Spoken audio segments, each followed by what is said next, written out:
para la lección de este día vamos a cubrir el tema la provisión de Dios para los pobres y vamos a pedir la dirección de Dios para poder explorar este tema que está muy interesante. Bondadoso Padre, gracias te damos porque estamos aprendiendo de ti. Hemos visto el ejemplo de nuestro Señor Jesucristo en la lección del día de ayer, pero ahora queremos saber qué más enseñas en tu palabra sobre qué has provisto para ayudar a los más necesitados. En el nombre de Jesús oramos. Amén. Pastor Aniper, el día de hoy definitivamente vamos a explorar solamente un par de textos de la Biblia que nos hablan sobre las disposiciones de Dios para los más necesitados. En la Biblia hay muchos pasajes en los que Dios nos insta a pensar en ellos, pero vamos a ir primero a Levítico, pastor, y luego a Deuteronomio, porque hay algunos textos que aparecen en nuestra lección y nos parece importante que los traigamos a consideración para luego hacerle una pregunta y que nos ayude a comentar estos pasajes. Levítico 23, en el verso 22, dice de la siguiente manera: y cuando cosechéis la mies de vuestra tierra, no segaréis hasta el último rincón del campo, ni espigaréis después de segar. Para el pobre y el extranjero lo dejaréis. Yo soy el Señor vuestro Dios. Luego, Deuteronomio capítulo 15, en el versículo 11, dice lo siguiente: porque no faltarán pobres en la tierra, y por eso te mando que abras tu mano a tu hermano, a tu pobre y a tu menesteroso en tu tierra. El mundo ha cambiado de alguna manera en su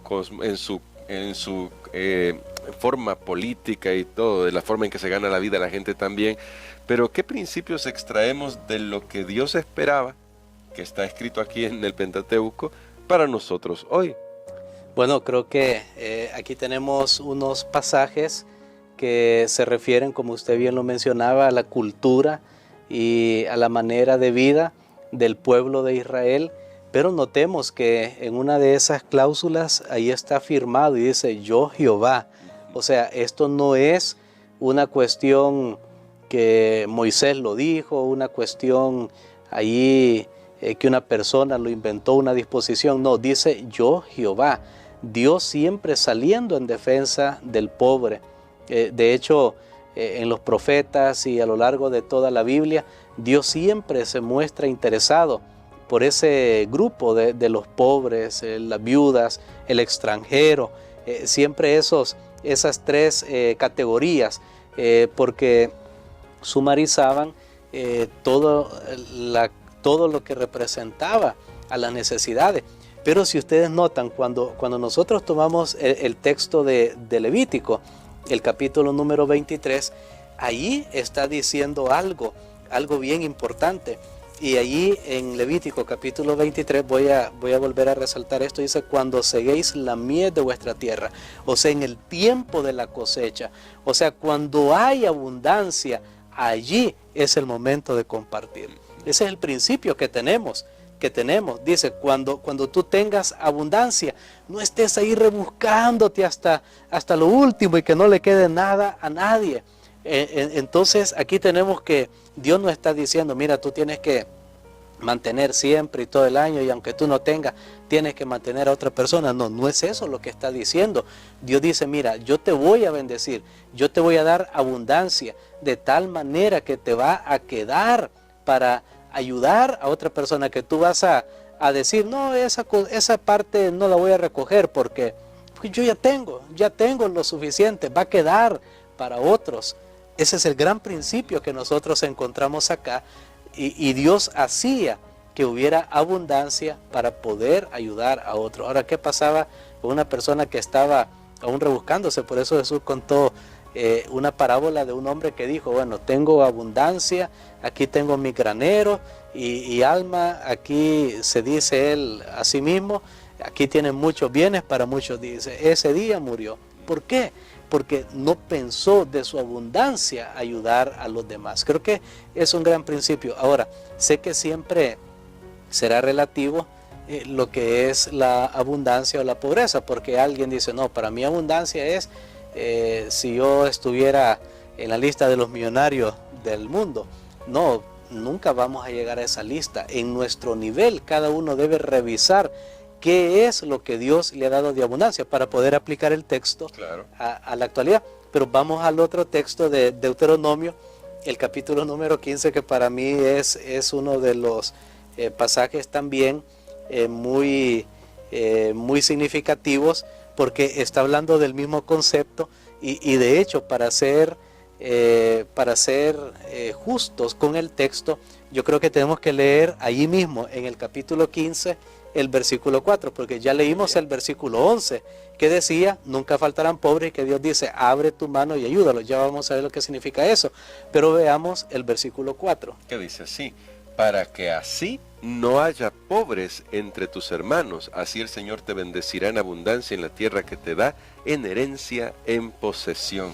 Muy bien, aquí pareciera haber una contradicción con lo que leímos en el versículo 11, que dice, nunca faltarán pobres. De hecho, Jesús usó también esa frase y dijo una vez, a los pobres siempre los tendréis.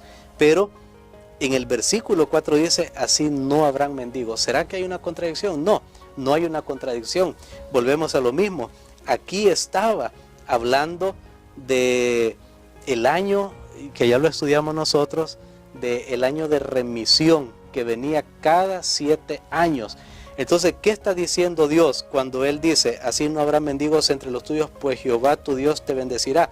Lo que está diciendo Dios es, mira, si alguien te debe, miren este principio, si alguien te debe, si alguien tiene necesidad y Dios te ha bendecido, pues no le cobres, o sea, perdónale su deuda y Dios te habrá bendecido y así aquel no se va a quedar totalmente pobre. Dios no quería que una persona en el pueblo de Israel perdiera su patrimonio a causa de no tener para sobrevivir.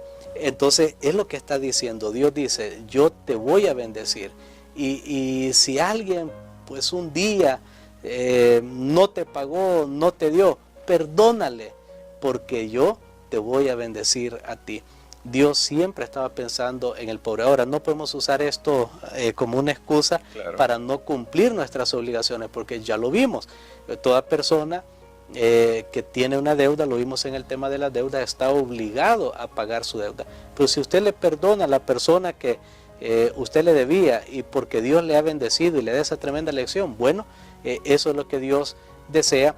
Pero estamos hablando de una persona que realmente tiene necesidad. Sí. Noten esto, una persona que había comprometido su patrimonio porque ya sea por razón de enfermedad, por cualquier otra razón desafortunada, no tenía para subsistir. Y Dios dice, cuando llegue el año de la remisión, yo te voy a bendecir tanto que eso que tú has prestado no lo vas a necesitar.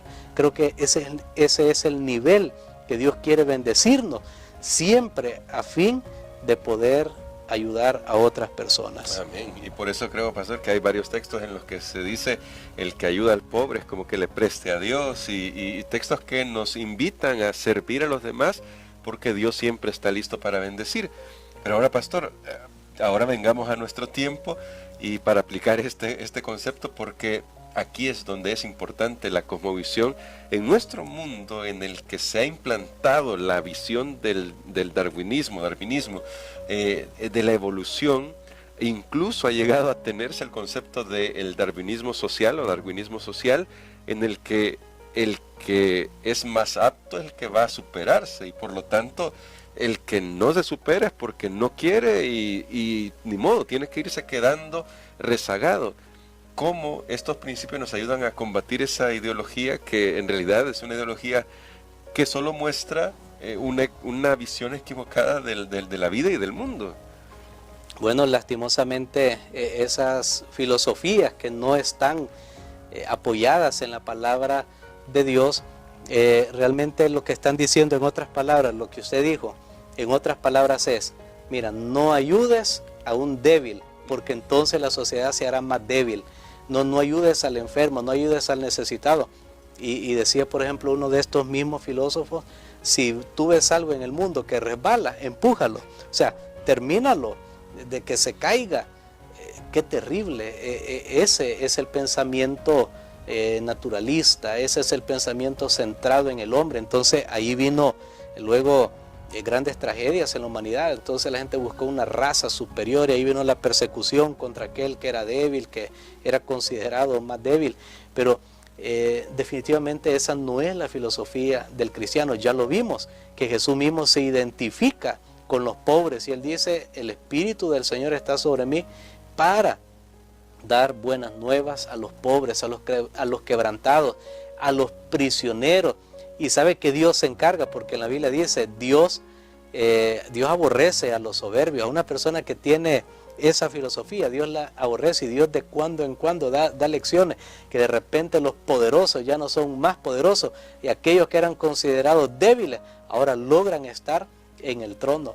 Y eso lo hemos visto en la historia de las naciones, lo hemos visto muchas veces. Dios siempre tiene manera de enseñarnos, mis queridos hermanos. Lastimosamente, hay un concepto aquí en esta filosofía naturalista, darwinista, evolucionista, y es la depredación.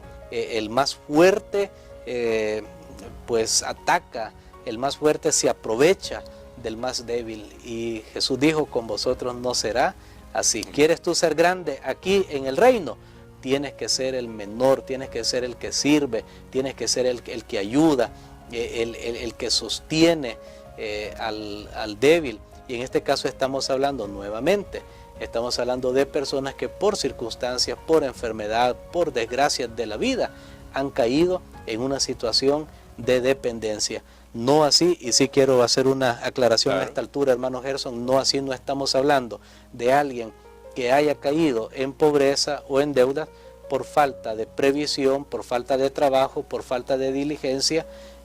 No estamos hablando de ese tipo de personas. Estamos hablando de aquellos que realmente, por diferentes factores que ya mencionamos anteriormente, pueden haber caído en un nivel de ayuda. Muy bien, y entonces, pastor, para finalizar nuestra reflexión de hoy, la verdad es que lo que nos queda es pedir al Señor que nos ayude a tener esa visión espiritual que se aleja de la visión, como decía, evolucionista del mundo, como usted lo destacaba, y que nos permite seguir el ejemplo de Jesús, porque el más fuerte de todos, que es nuestro Señor, en realidad se identificó con los más pobres y necesitados que somos nosotros. Y quisiera, pastor, que orara por nosotros por eso, para que nosotros aprendamos a considerar la provisión que Dios tiene para los necesitados, y si Dios lo permite, podamos ser un brazo de ayuda. Amén. Padre, te damos gracias, Señor, porque tú, siendo rico, te hiciste pobre, para que por tu pobreza nosotros fuésemos enriquecidos, y espiritualmente, pero también materialmente, logremos tener lo necesario y logremos ayudar de acuerdo a la bendición que nos has dado. Señor, en este momento queremos aceptar tu palabra, que nos dice que cuando estemos en la cosecha, cuando estemos en el momento de nuestra vida, que hay abundancia o que tenemos más de lo que necesitamos, ayúdanos, Señor, para poder ser una mano ayudadora, para poder rescatar a aquellos que están pereciendo. Lo pedimos en el nombre de Jesús. Amén. Amén.